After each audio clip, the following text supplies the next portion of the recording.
Hey guys, it's Jasmine, and that was Puppy and Alfred. And today we are going to talk about some common household items that you may have had no idea are super toxic to your cat. Now, this is kind of part of a three-part series, maybe even four-part if you want to count the video I did a while back, which is about the most toxic plants and flowers, as well as safe plants and flowers for your cat. So needless to say, this video isn't going to include greenery or garden items, and I will link that video in the description below, which also, by the way, comes with an infographic to make it easier on you if you want to figure out which flowers to buy and which to avoid. In addition to that, most of you, I assume, or already know what the best diet you can feed your feline fur baby is, which is the raw cat food diet, but there will be an entire video dedicated to foods that you always want to avoid giving your cat, mainly human foods, so that will be a part of this series. And then we will conclude it with a video on common hazards in the household that could potentially really be harmful to your cat. As for this video, before we get started talking about all of these different fun-filled and not really, but dangerous household toxic items, let's go ahead and do the Meowt-Out of the week, which goes to two people again this week. So a big thank you and Meowt-Out to RH and the creative Chica. You guys are so awesome. Thank you so much for engaging in last week's video and in a lot of videos, and for liking the videos and being part of the Cat Lady Fitness family. I appreciate you so much. And for any of you who would potentially like to be the Meowt-Out of the week in our next video, all you have to do is like this video and then comment below what your favorite part of today's video was. If you're new here, feel free to click that subscribe button because we do put out all kinds of videos about cat stuff, mainly kitty nutrition and raw cat food, as well as tips like what I'm sharing today, and also stuff for humans. And that includes stress management tips, workouts, recipes, and honestly, whatever else I feel like posting. So before we get into this list of potentially fatal but very harmful and toxic household items that you could have just laying around that could potentially really hurt your cat, it's important to recognize that one of the reasons for this is because cats have such small bodies. So the littlest bit of something toxic that might make a human or even a small child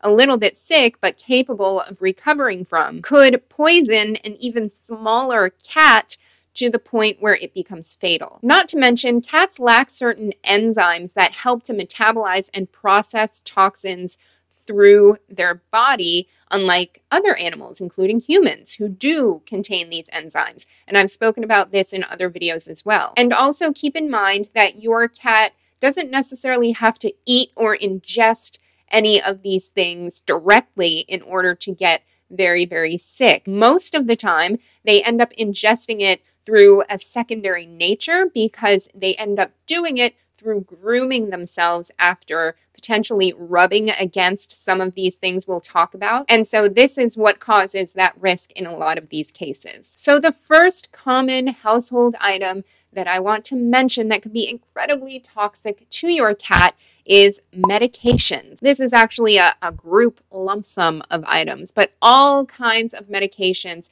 if ingested by your cat, can prove fatal. This includes anti-inflammatories like ibuprofen or naproxen. It definitely includes acetaminophen, which is Tylenol. If your cat ingests just 2 extra strength capsules of Tylenol or acetaminophen, that can be fatal. Antidepressants, methylphenidate, which is a pharmaceutical for ADHD specifically. Basically, it's safe to assume that all pharmaceuticals are toxic to your cat. And there are exceptions, for example, Benadryl. Your vet, perhaps, if your cat has suffered from allergies, may have suggested taking a Benadryl and breaking it in half and giving your cat a half of a Benadryl to help with allergy symptoms. I like to say it's good to just treat your feline fur baby or any pets as though they are children. So get baby locks and make sure that you put medications away, lock them up, because cats are very smart. I don't know about you guys, but Puppy has managed to pry open a cabinet or two in his day. Do I need child locks? Oh, for goodness sake. But any pharmaceuticals or medications or anything you would keep in your medicine cabinet, safe to assume, is likely toxic to your cat. The second common household item that I want to mention is the lump sum group of cleaning supplies. This includes things like bleach. Lysol especially is very toxic. Bathroom cleaners and toilet cleaners. If your cat, for some reason, sometimes likes to drink the water out of the toilet, that is something to be incredibly aware of. Certain carpet cleaners are also very toxic. And again, this could be a case of you washing your carpet or cleaning off a spot with a carpet cleaner, your cat walking across it or laying down in it, and then proceeding to groom his or herself. This also includes things like laundry detergent and those laundry detergent pods, even though, you know, your cat isn't a teenager back in like 2017 trying to be cool. I think that's when that was happening. But they still like to play with these little things that they could just mistake for toys and that could easily burst open and potentially be ingested by them. Tile and grout cleaners can definitely contain chemicals that are harmful to your cat. Also, scent sprays and air fresheners and those oil diffusers can be very, very harmful and toxic to your cat. Most of the time, you hear about it being those potpourri liquids or oils, and the cat rubs up against it, ends up grooming his or herself, and then becoming very, very sick. And speaking of air fresheners and diffusers and oils, I will have a video coming up about essential oils and cats and if they're safe to give your cat or to even put on your cat topically. The next group of items that is potentially fatal, but definitely very, very toxic and harmful to your cat is all other chemical-based items or products in your house. This includes pesticides and insecticides. It includes rat and mouse poison, and most of which of these things actually contain ingredients that make them enticing to the animal that they're ultimately trying to kill, which can also be enticing to your cat. Another big one that most people have in their garage is antifreeze, which a teaspoon of antifreeze can actually be fatal to your cat. Other items in your garage could be fertilizer or mulch, especially, I believe it's cocoa mulch, which is very, very dangerous for dogs as well. And I think that dogs are more likely to maybe eat mulch than cats, but it's still good to be aware that this could be a risk factor. Things like pool chemicals, anything used to clean your pool. A really big one that it's important that you're aware of that most people aren't is flea and tick medications for dogs. You may have noticed that the package for flea and tick medications for dogs always says do not put on your cat. And it's for very good reason. One of the ingredients in flea and tick medication for dogs is permethrin. And this is actually also an ingredient in bug sprays, as in body bug sprays for humans. You never, ever, ever want to use flea or tick medication for dogs on your cats or bug spray for humans on your cats. And you even want to be careful. This is one of those things, if your cat likes to cuddle up and perhaps groom your dog or you, then you want to be aware of this because you probably want to keep your cat away from your dog for at least 24 hours or so, or at least make sure that your cat isn't caught grooming them after you put that flea and tick medication on, because the permethrin is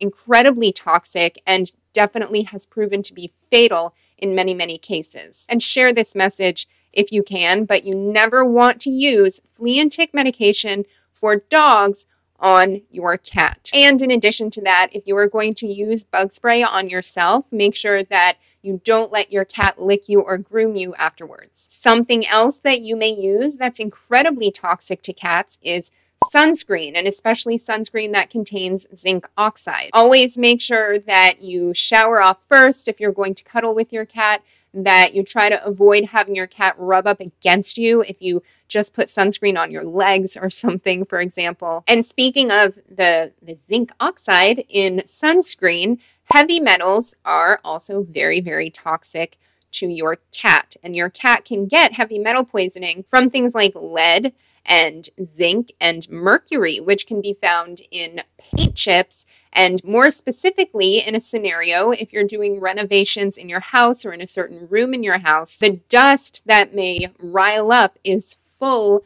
of these kinds of chemicals and things like mercury and different heavy metals. Additional random items that you might have laying around your house that are incredibly toxic to your feline fur baby include things like glow sticks. Batteries are another thing that are toxic to your cats if they happen to play with them and lick them. Going back to the toxicity from metals or heavy metals, certain jewelry can also be very, very toxic if your cat gets it in his or her mouth, especially cheap jewelry, which typically has a very high level of cadmium in it or lead. And I have mentioned this in my past video, which is salt or sodium safe for cats, which I also recommend going to watch because I have other things in that video that are very toxic and also safe for your cats that you might not be aware of.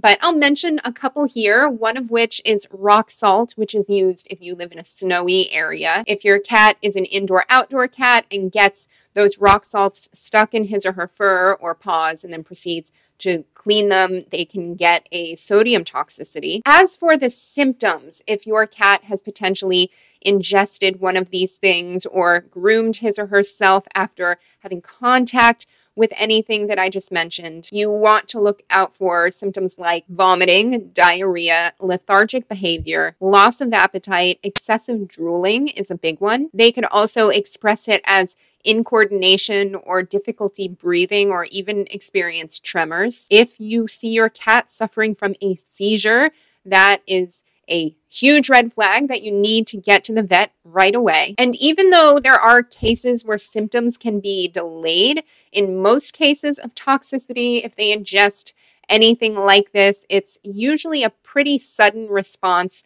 of one or all of those symptoms that I just mentioned. That's why the number one thing that you should do if you have any concern that your cat may have ingested something toxic or that they may have any health issues at all is to call your vet immediately. As for how you can prevent a potential toxicity or prevent your cat from getting poisoned in the best way possible, I would suggest locking everything up as though you have a child or a baby in the house. For all of those garage items, so those can include paints and brushes and anything for your car like the antifreeze. It could include the pool cleaners. It could include any kind of fertilizer or insecticides. You want to put all of those things in a shut cabinet, preferably with a lock on the outside. The same thing goes for medications, things like sunscreen and body care. Always keep that stuff shut away and not necessarily on the countertop or on a shelf that your cat can knock it over or play with it. I also suggest avoiding to store your cat's toys and catnip and any cat care stuff you have in the same area that you store these chemical-based products. I personally have a special little Tupperware bin as well as a little bag that I store their toys in separately from everything else before putting them in the same closet where I happen to also have cleaning supplies. And my final tip is to use a default cleaner for most things made of vinegar and water. Also opt for more natural detergents, most of which come in powder form. In addition to that, always seek out pesticides or things that you use around the house that are pet safe. And since I feel like somebody is going to ask this question, well, how do you clean up just in case there's bacteria when you're making the raw homemade cat food at home? I do use those antibacterial wipes on the countertops, but I never use anything like that on the floor. All right, guys, that was a list of some of the top most common household items that are incredibly toxic to cats. If you noticed, most of these things are toxic to humans and especially infants and babies too, if they are to be ingested. But again, remember, we don't lick ourselves clean if we get something on our body, whereas that is what they spend a good percentage of their life doing. If you liked this video or learned something new today, then please make sure to click that thumbs up below. That helps me know what you like to see, and it also helps others potentially see this video and learn something new and important as well. And of course, subscribe here on YouTube if you want to be notified when those upcoming videos come up. If you're on Facebook, make sure to follow our page, Cat Lady Fitness, because we do put out a video every Catterday, just like we do here on YouTube. All that said, as always, thank you guys so much for watching, and I will see you in the next video. Bye!